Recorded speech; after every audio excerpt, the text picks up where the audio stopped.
porque a gente vai ficar na mão de regimes como da China ou de países na África. Lula, como governo, como política econômica, é muito mais receptivo a intervencionismo, defende mais dirigismo na economia, defende mais interferência do Estado, defende mais empresas estatais. Então, por mais que seja incorreta a permanência da Rússia na Ucrânia, sim, o cara é maluco, sim, é um ditador, sim, é autoritário, portanto, o que se faz?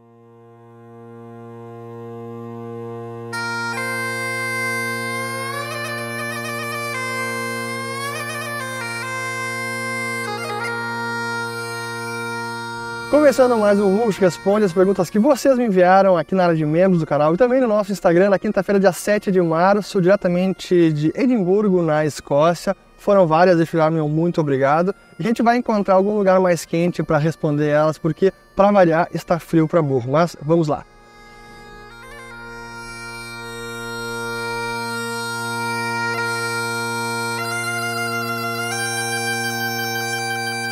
Aqui a primeira pergunta do Maurício.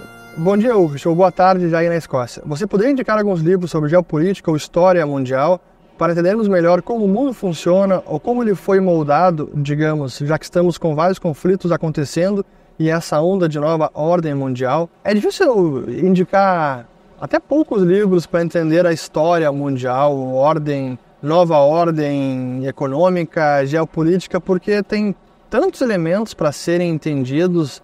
A história mundial é tão rica, depende do continente, depende do momento da história, então eu não consigo nem indicar um apenas. O que eu indicaria é uma lente para você interpretar a história.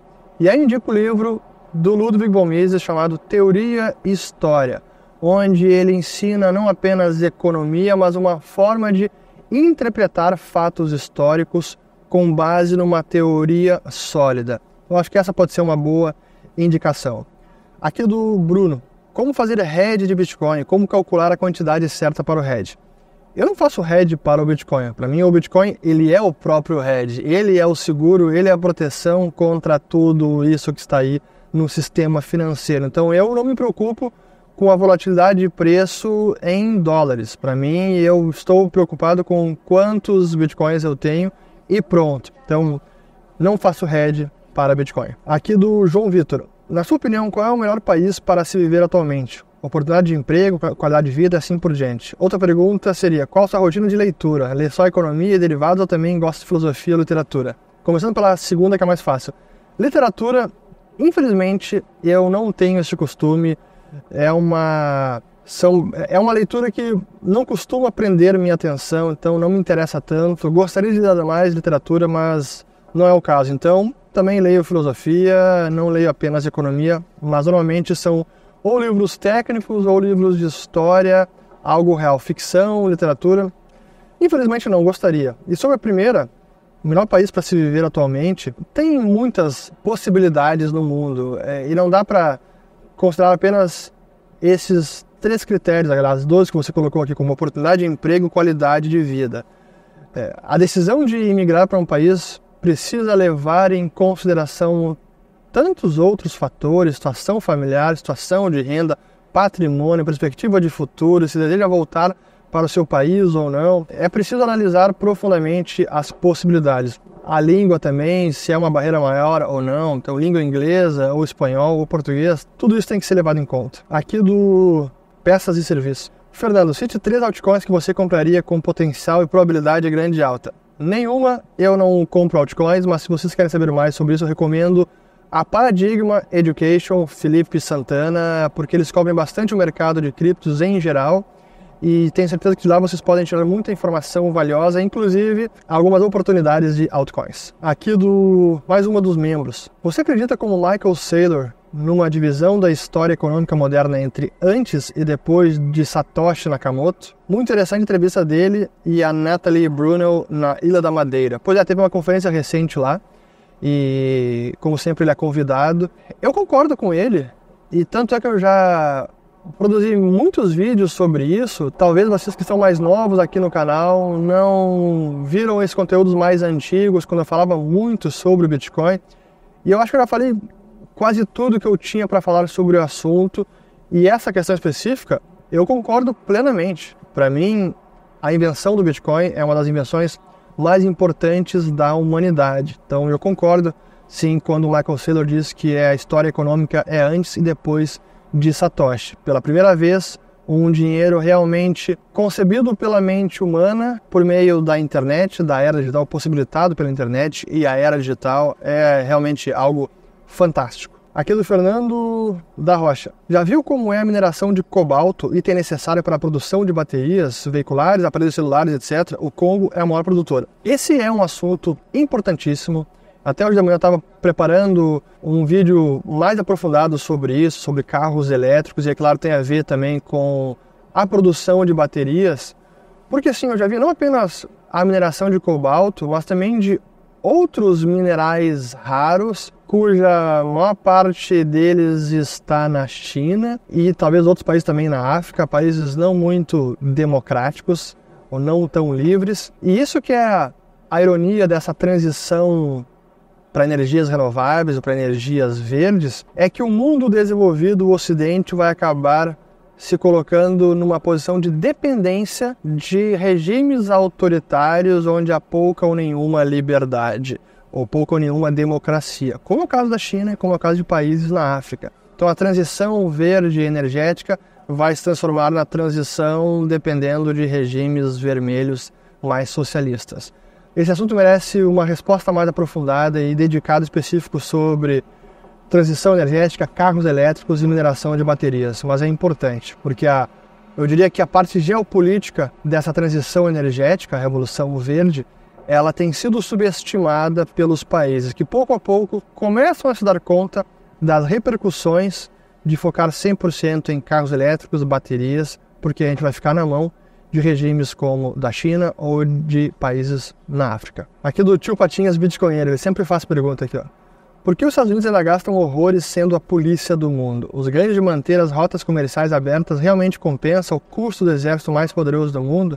Sendo que hoje eles são exportadores de petróleo e as indústrias já estão migrando para o quintal deles, por exemplo, o México. Tem muitos fatores, assim, a própria inércia leva os Estados Unidos a seguirem gastando o que gastam com todo o Departamento de Defesa para manter esse poderio militar ao redor do planeta, mas não é apenas para manter rotas comerciais abertas. Os Estados Unidos têm bases militares, milhares delas, em vários locais do planeta. Na Alemanha, no Japão, no Oriente Médio, assim, é por todos os lados. Esse é uma das razões pelas quais eles ainda gastam tanto com esse poderio militar. Agora, o debate sobre será que isso é necessário? Será que eles deveriam fazer isso? Será que deveriam estar presentes em tantos locais, com tantas bases militares? Bom, aí é um debate bem mais aprofundado e até foge um pouco do escopo do nosso canal aqui, mas eu diria que é um debate importante, especialmente porque o gasto com defesa cada vez consome mais do orçamento público americano. E o dinheiro lá também está acabando. Por mais que eles possam imprimir dólares porque é a moeda de reserva, o orçamento é muito relevante. Com juros elevados como hoje está, a despesa, o serviço da dívida também come uma fatia cada vez maior do orçamento público do Tesouro americano. É um debate bem válido. Aqueles mais libertários como o Ron Paul, e com o qual eu concordo bastante, esse congressista americano Ron Paul, ele defende uma presença americana muito menor ao redor do planeta, o que muitos interpretam como isolacionismo, e eu discordo. É na verdade o que ele defende: não se envolver em assuntos de outros países, não interferir na política interna de outros países, mas sim transacionar, comercializar, ser amigos, manter uma boa diplomacia com todos. É o que ele defende, e eu concordo, eu acho que é mais por essa linha. Mas é um debate enorme, profundo, inacabado, e não acredito que os Estados Unidos vão mudar a sua postura de polícia do mundo tão cedo. Especialmente no momento atual, com as ambições da China, do Partido Comunista, e com os gastos militares e a presença militar da China no Sudeste Asiático. Aqui, boa. Do Dani Josuá. Dívida dos cidadãos americanos ou do governo americano? O que preocupa mais para a economia? Se a gente analisar em termos históricos, o que aconteceu até a crise financeira de 2008 foi um crescimento maior da dívida privada, então de famílias e de empresas, em relação ao PIB americano. Aí veio a crise e o governo interveio, assumiu boa parte dessa dívida, ou comprando pelo Fed, ou então o próprio governo americano se endividando mais. E o que acontece hoje é que a dívida sobre o PIB pública, a dívida pública, é bem maior e, portanto, mais preocupante do que a dívida privada. Especialmente porque a dívida pública tende a levar o Tesouro Americano a gastar mais e possivelmente obrigar o Fed a monetizar parte dessa dívida, que é todo o risco de inflacionar o dólar e fazer com que ele perca então poder de compra, e por isso que a gente se protege comprando ativos reais, comprando Bitcoin, por conta deste temor. Então, sem dúvida que a dívida pública americana hoje é uma preocupação maior do que a dívida privada, pelo nível que atingiu, mais de 120% do PIB da economia dos Estados Unidos, sendo que ainda nem entraram em recessão. Imagina quando entrar em recessão. O déficit americano vai superar 2 trilhões de dólares, o déficit fiscal. É impressionante. Aqui a pergunta do Renan. Lula é de fato socialista, comunista? Como governo, não como pessoa. É importante responder isso, mas até eu vou evitar o termo socialista, comunista, porque se eu digo que ele é socialista, muitos podem interpretar como Lula então está defendendo a estatização dos meios de produção, comunismo. Não. Mas sem dúvida que Lula, como governo, como política econômica, é muito mais receptivo a intervencionismo, defende mais dirigismo na economia, defende mais interferência do Estado, defende mais empresas estatais controlando setores estratégicos, é o petróleo, é a Vale, como a gente falou já no vídeo da semana passada. Então, por essa ótica, claro que ele é mais socialista no sentido de defender intervenção estatal na economia. Além disso, que é outra das marcas do socialismo moderno com características chinesas, a minha avaliação é que Lula não é tão, assim, digamos, afeito a democracia, liberdade de expressão, pluralidade política, mas essa é a minha avaliação. Tem gente que acha que ele realmente é um defensor da democracia, eu entendo que não. E é por isso que ele costuma se aliar com ou ter aliados em regimes que são ditatoriais, autoritários. É Maduro, era Kirchner Fernandes na Argentina, o Ortega na Nicarágua, era Evo Morales também na Bolívia, Rafael Correa no Equador, China comunista, Partido Comunista. Então, a resposta aqui sim, aqui do FDVA. Com a inteligência artificial se mostrando muito útil em diversos setores, disruptivo, o Akito e você mudaram a visão sobre a NVIDIA? Pois, para quem não sabe, a gente fez uma conversa muito bacana, já deve ter mais de um ano, eu acho. Foi quando a Apple anunciou o Apple Vision Pro. E lá a gente conversou muito sobre o Apple Vision Pro, sobre inteligência artificial. Ele se mostrou um pouco cético, eu também, talvez com todo o impacto da inteligência artificial naquele momento e com o valuation da NVIDIA. Agora, é verdade que de lá para cá, a NVIDIA vem entregando o que se imaginava de resultado, porque ela está se beneficiando deste boom de investimento em infraestrutura para a inteligência artificial. Quanto tempo mais isso vai durar? Eu não sei. O quanto que a inteligência artificial vai impactar de verdade os demais setores é difícil saber, mas que tem impacto positivo, na minha opinião, tem. Se o mercado está se excedendo com relação ao futuro da NVIDIA e quanto ela vai se beneficiar, pode ser. No momento, o mercado acertou. Se vai continuar daqui para frente, acho que o veredito final ainda não temos. Tem duas aqui da Mari Marcos, dizendo o seguinte: agora até o Uber tem que molhar a mão do Papa, uma das poucas opções de trabalho. Pois é, a última pergunta também era sobre isso aqui, ó. Quais as chances de Uber e iFood deixarem o Brasil?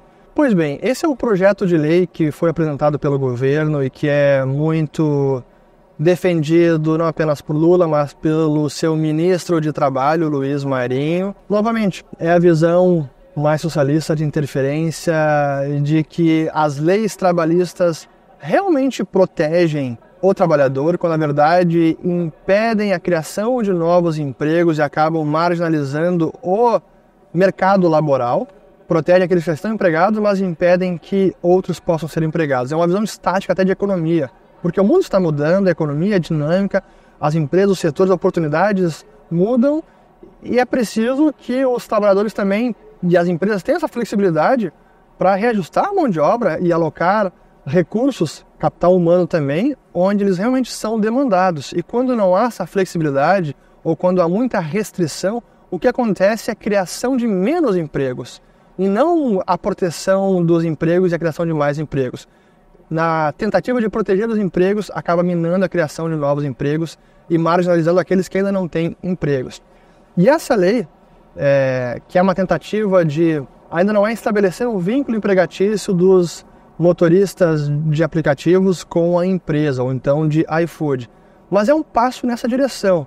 E que se realmente avançarmos até o ponto de inviabilizar essas empresas no país, o que vai acontecer é que as empresas vão fechar as portas, vão dizer aqui, ó, tá bom, obrigado, bacana, foi bom enquanto durou, mas aqui não é viável, não tem por que a gente ficar nesse ambiente econômico onde não conseguimos prosperar, lucrar, e todos os nossos parceiros, motoristas, entregadores, vão acabar tendo que buscar outra oportunidade porque as empresas deixaram o país. Então, é lamentável, mas é tudo dentro do esperado de quem tem essa visão de mundo, a visão mais socialista, que vai acabar simplesmente destruindo o setor, inviabilizando empresas e tirando o ganha-pão, a renda de milhares de pessoas que hoje dependem dessas oportunidades. Essa é a tristeza. Na tentativa de ajudar o motorista de Uber para ganhar mais ou ter maiores benefícios e direitos trabalhistas, o que vai acontecer é que ele vai perder aquela oportunidade, então vai perder a sua renda e não vai ter nenhum direito, vai ter que ir sair no mercado e tentar arrumar outra forma de sustentar a sua família. Então, é uma lástima, mas infelizmente é esperável. Esperamos que o PL seja derrubado e que não avancemos nessa direção. E para isso a gente precisa da opinião pública tentando influenciar o máximo possível representantes do Congresso para que algo como isso não avance no Brasil e não atrase a nossa sociedade ainda mais. Aqui do Will Santos, alguma previsão de país que pode quebrar pela questão demográfica nessa década? Quebrar é uma palavra forte para um país, mas aqueles que enfrentarão sérios problemas fiscais, previdenciários por conta da questão demográfica é o Japão, já está enfrentando, Coreia do Sul, a China também, são países que têm esse problema. E na Europa também, países estão envelhecendo. A Itália é um desses países que também tem problema demográfico de envelhecimento da população. Mas quebrar é uma palavra meio forte. E se a gente considerar que alguns países como esses que eu citei já estão altamente endividados, o Japão com 250% de dívida PIB, será que ele não está quebrado? Aqui do Ricardo.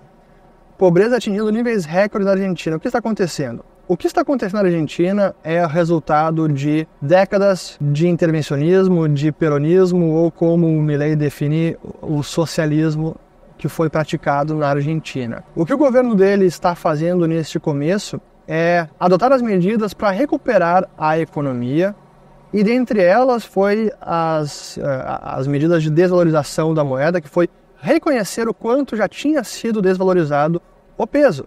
E que felizmente agora, os dados recentes mostram que o dólar paralelo, que é o dólar blue, já está mais próximo de 1.000 pesos por dólar, caiu nas últimas semanas, e bem próximo do dólar oficial, que tem uma banda de depreciação todos os meses. Então o spread, que é chamada brecha cambiária, ou a brecha cambial, está nos menores patamares em anos. Então significa que há uma confiança maior agora com as reformas que ele está adotando.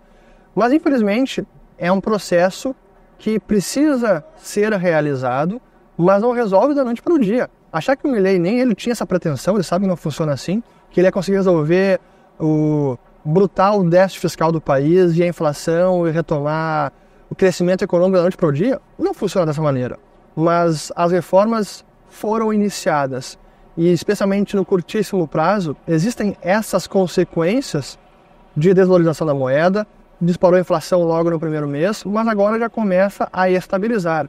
Mas é preciso que mais seja feito e que ele consiga, por meio do Congresso também, adotar todas as reformas necessárias para realmente reconstruir a Argentina. Mas esta pobreza, em parte, ela tinha sido mascarada por políticas anteriores. Essa que é a verdade. Aqui do Carlos, e aí, participar do Stock Pickers? Adoraria um podcast contigo lá com o Colasso. É uma questão de tempo, aguardem que sim, isso será realizado. Aqui do Arnold, é possível diminuir a concentração de renda ou combatê-la como muitos justiceiros sociais alegam? É possível combater a desigualdade de renda causada pelo sistema financeiro, como expliquei naquele vídeo recente, vou colocar o link aqui em cima, sobre o efeito Cantillon. Essa não apenas é possível combatê-la, como nós devemos combatê-la. Então isso eu sou totalmente a favor. Mas aquela desigualdade de renda que surge da natureza, das aptidões, habilidades, preferências, objetivos, a preferência temporal que varia para cada cidadão, em cada tempo e lugar, não há como combater isso. Cada pessoa tem o seu objetivo de vida, o seu talento, a sua necessidade, preferência, e combater a desigualdade de renda que advém dessas características únicas de cada pessoa eu diria que é simplesmente inútil, porque não tem como dar certo. Aqui do João. Portugal está na lista de paradas do Fronteiras do Dinheiro? Sim, está, mas não dá para a gente fazer tantos destinos em pouco tempo. Mas tem tantos locais que a gente gostaria de visitar, e cada um tem uma história tão rica para contar que o que não falta, como sempre, são ideias, é sempre o tempo. Por sinal, até aproveitando, quem está acompanhando aqui as nossas gravações de fora, eu queria convidar vocês a assistirem uma amostra do documentário que a gente produziu para a primeira temporada do Nas Fronteiras do Dinheiro sobre o grande crash de 1929. Quem não fez parte ainda pode ter uma noção do que a gente está produzindo agora para a segunda temporada e que foi feito para a primeira. E quem entrar na próxima turma vai ter acesso a todos os conteúdos. Não apenas as aulas de macroeconomia, de mercados, finanças, investimentos, ciclos econômicos e indicadores, mas também acesso a todos os documentários, que foram vários. Confira no link e vocês tenho certeza que vão apreciar muito. Aqui do Bevilacqua agora. Ouro e cripto subindo. Coincidência ou alguém sabe algo que não sabemos? Para mim é natural, neste momento de leve queda de juros longos. A gente viu os juros de 10 anos, taxa de juro real de 10 anos no Tesouro Americano teve uma leve queda nos últimos dias. Ouro testou novas máximas, chegou a $2.130 por onça Troy. O Bitcoin também, como a gente sabe, bateu o topo histórico, como a gente até previu naquele vídeo. Para mim é natural, e são ativos que compartilham das mesmas características em termos de escassez, em termos de antissistema, em termos de proteção contra a desvalorização da moeda, seguro, uma pólice de seguro. Então, para mim, não é surpresa ouro e Bitcoin subirem. Porém, longo prazo, para mim, a grande ameaça do ouro é justamente o Bitcoin, porque é incomparável enquanto ativo de proteção e ativo tecnologicamente superior. Mas tem gente que discorda. Aqui do Heitor. Em caso de guerra mundial, acho que o mercado vai correr para o dólar, ouro ou BTC? Eu diria que se estoura uma guerra mundial, corre para tudo isso. Corre para o dólar, corre para o ouro e corre para o Bitcoin também. Aqui do Thiago. Que ênfase devo escolher na faculdade? Macroeconomia, finanças e economia aplicada. Se for faculdade de economia no Brasil, eu focaria naquela ênfase que tiver mais aplicabilidade prática. O que eu quero dizer com isso? Muitas faculdades de economia no Brasil acabam tendo um currículo tão teórico e tão focado em marxismo, keynesianismo, que são conhecimentos que não vão realmente fornecer a você habilidades no mercado de trabalho, seja no mercado financeiro, seja em outras atividades. Então eu focaria talvez em finanças, matemática financeira, etc., que vai te dar mais conhecimento que você pode aplicar na sua profissão. Mas é preciso analisar cada um. Respondendo assim de bate-pronto, essa é a minha resposta. Aqui do João Pedro. Li seu livro sobre Bitcoin. Me pergunto como você consegue não se tornar maximalista do Bitcoin. Quem disse que eu não sou? Eu escrevi o livro, depois produzi tantos vídeos aqui no canal, e dá para ver pela minha evolução que sim, eu sou maximalista. Agora, entre ser maximalista, e até a outra pergunta que ele fez, e ter 100% de todo o seu patrimônio em Bitcoin, são coisas distintas. Maximalismo no Bitcoin não quer dizer colocar 100% de todo o seu dinheiro, todo o seu patrimônio em Bitcoin. Aqui do Seu Jardim. Outras alternativas para o dinheiro fiduciário, ouro, prata, ainda fazem sentido? Para mim não fazem sentido no mundo moderno, metais preciosos, com toda a inconveniência de logística, de custo, de armazenamento, de transferência. Realmente não faz sentido no mundo digital que nós vivemos, especialmente quando temos sim uma alternativa chamada Bitcoin. Especialmente agora, faz menos sentido ainda. Mas comparado apenas à moeda fiduciária, esses metais fazem sentido no sentido de restringir a inflação do papel moeda que a gente viu nos últimos 50 anos. Então, por essa ótica faz sentido. Mas agora que temos uma alternativa tecnologicamente superior, eu diria que prata e ouro, cedo ou tarde, voltarão ao seu valor industrial e sem o prêmio como ativo monetário, ativo de proteção. Mas não vai ser em 2, 3, 5 anos. Vai ser um pouco mais distante no tempo. Aqui mandou o leitor. No último vídeo você disse que deveria chegar a um acordo para pôr fim à guerra na Ucrânia. Mas não foi feito isso após a invasão de 2014, e o que impedirá de Putin ou outro maluco voltar e criar uma nova guerra no futuro mesmo com o acordo? Acordo com Putin é ingenuidade na minha visão. Quando eu falei sobre isso no vídeo anterior, muita gente, novamente, acha que eu estou justificando a agressão do Putin porque o Ocidente, de certa forma, agitou, instigou o Putin. É claro que a agressão é justificada e claro que o correto é ele devolver os territórios que pertencem à Ucrânia e deixar o país. É óbvio. Agora, uma coisa é o que é correto e outra coisa é o que é possível. Por isso que eu mencionei o Realpolitik, que é a realidade da geopolítica. Por mais que seja injustificada a agressão, por mais que seja incorreta a permanência da Rússia na Ucrânia, sim, o cara é maluco, sim, é um ditador, sim, é autoritário, portanto, o que se faz? Ou o Ocidente de fato entra para vencer a guerra e não está fazendo isso, ou então terão que negociar algum acordo para conter os danos e limitar a tragédia humana e a possibilidade da Rússia invadir ainda mais a Ucrânia e tomar mais territórios. Que essa hoje é uma possibilidade real.